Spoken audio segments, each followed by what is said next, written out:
Welcome to my channel. எங்கள் சேனலை இது வரைக்கும் சப்ஸ்கிரைப் பண்ணாதவங்க சப்ஸ்கிரைப் பண்ணிடுங்க, பெல் பட்டனை கிளிக் பண்ணிடுங்க. நம்ம சேனலில் இன்றைக்கி நம்ம என்ன பார்க்க போகிறோன்னா வாழைப்பூ வடை எப்படி செய்கிறதுன்னு பார்க்கலாம். வாங்க வீடியோக்குள்ளே போகலாம்.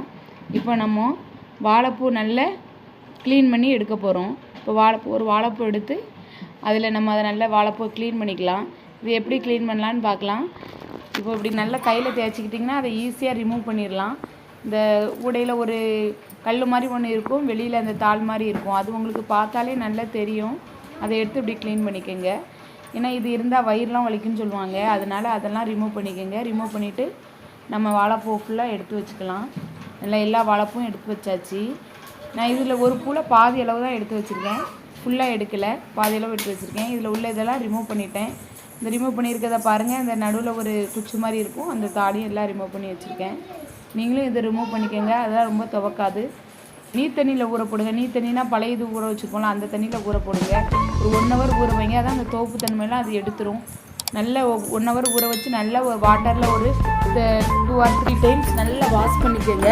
அப்போ தான் அந்த தோப்பு தன்மைலாம் இருக்காது. வெளியில் வைக்காங்க, அப்புறம் அந்த வாழைப்பூ கட்டு மாதிரி ஆகிடும். நான் ஒரு 100 கடலைப்பருப்பை தண்ணியில் ஊற போட்டு வச்சுருக்கேன்.